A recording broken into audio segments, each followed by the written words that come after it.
terrifié d'imaginer des monstres. Mais bon, c'était des monstres imaginaires, évidemment. Vous n'avez jamais été ouvrir la porte pour aller voir derrière la porte qu'est-ce qu'il y avait, puisqu'il y avait des monstres, n'est-ce pas? Oui. 2 générations plus tard, vos arrière-petits-enfants continuent à dire ne va pas là-bas parce qu'il y a des monstres, mais personne n'a jamais été voir. Parce qu'évidemment, si j'ouvre la porte et qu'il y a un monstre, il va me manger tout cru. Hein. Donc, on n'a jamais été vérifié. Et en fait, les peurs, c'est pareil. En fait. Les antivaleurs, oui, on a eu des expériences négatives, etc. Mais ce qu'il en reste, au fond, ce sont des films, ce sont des scénarios terrifiants, qui génèrent des états émotionnels qui sont terrifiants. Alors, ils sont utiles, curieusement. Ils sont très utiles, parce qu'ils nous donnent des repères. Okay. Au-delà du bien et du mal, okay, si on ne juge pas, la lumière et l'ombre se complètent. Okay. On ne peut pas décréter que la lumière c'est bien et l'ombre c'est pas bien. Okay. On a besoin des deux pour voir. S'il n'y avait pas l'ombre, il n'y avait que de la lumière, on ne pouvait pas voir. On a besoin des deux. Et dans notre univers intérieur, c'est la même chose. On a besoin de contraste. On a besoin de lumière, on a besoin d'ombre. Okay. Et c'est ça qui va faire qu'on va avoir un moteur qui est bien câblé, en fait, qui va fonctionner correctement. Okay. Qu'on puisse se trouver au centre, hein, entre le bien et le mal. On a besoin d'avoir des repères sur le bien et le mal, n'est-ce pas? C'est bien, c'est pas bien. Bien sûr que c'est relatif, ça dépend de notre point de vue. Et c'est important pour nous d'être au clair avec ça. Parce que si on n'est pas au clair avec ça, n'importe qui peut vous dire que telle chose est bien, alors que ce n'est pas le cas, et vous allez le croire parce que vous n'avez pas de repère. Le libre arbitre, il est basé sur quoi? Le libre arbitre, il est basé sur une claire conscience de ce qui est bien et pas bien pour vous. Pas dans l'absolu, mais pour vous. Et beaucoup de gens sont dans la confusion. Et quand vous êtes dans la confusion, vous êtes manipulable. D'accord? Donc le fait de faire ce travail, c'est très sain, en fait. Mettre à jour les valeurs, mettre à jour les antivaleurs, parce que ça clarifie les repères. D'accord? Et donc, c'est toujours mieux d'avoir de la conscience de quelque chose qui vous fait peur plutôt que de le laisser dans l'inconscience. Parce que la conscience, vous pouvez le gérer. Et comme je l'ai dit hier, quand vous connaissez vos valeurs, vous pouvez les cadrer. Vous pouvez dire dans une relation, voilà ce que j'attends de toi.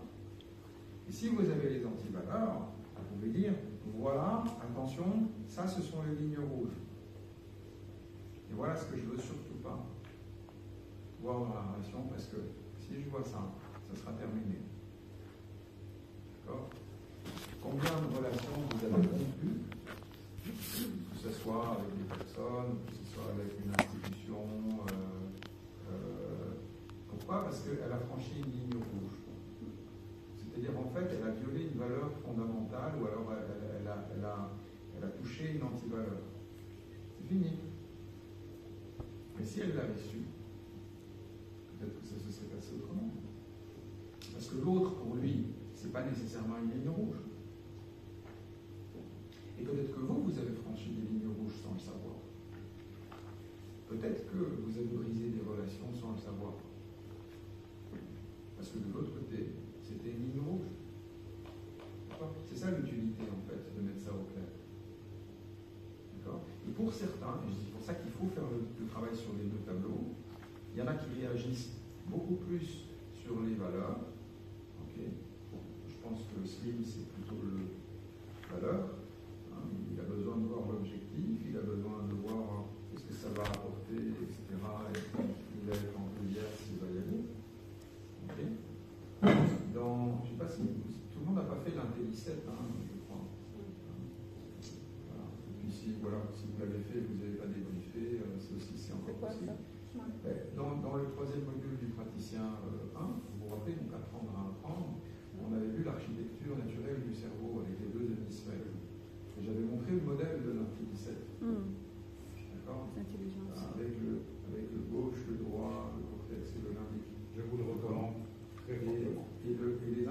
qui sont en cortex droit, créatives et spontanées, ce sont typiquement des intelligences qui sont allées vers.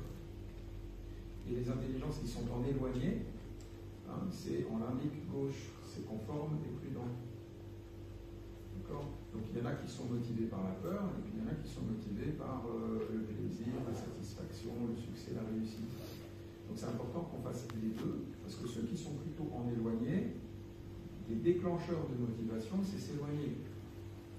D'accord ? Donc si vous avez des valeurs ou une vision, ouais, d'accord, vous allez voir le truc, mais ça ne vous fait pas bouger. L'action, elle va être déclenchée quand vraiment il y a une menace. C'est genre la dernière minute, quoi. Si vous ne bougez pas votre cul, c'est vraiment la merde. Hein. Ah, là, vous y allez. En général, ceux qui s'y prennent à la dernière minute, c'est des gens qui sont éloignés d'eux. Et donc, ces gens-là, c'est ni bien ni pas bien. Il faut juste se synchroniser sur le moteur que vous avez. Ça ne sert à rien de vous obstiner à essayer de vous motiver en aller, alors que vous fonctionnez en éloigné. Ça ne marchera pas. C'est comme si vous essayiez de mettre de l'essence dans un moteur diesel. Votre moteur, il n'est pas conçu pour. D'accord ? Donc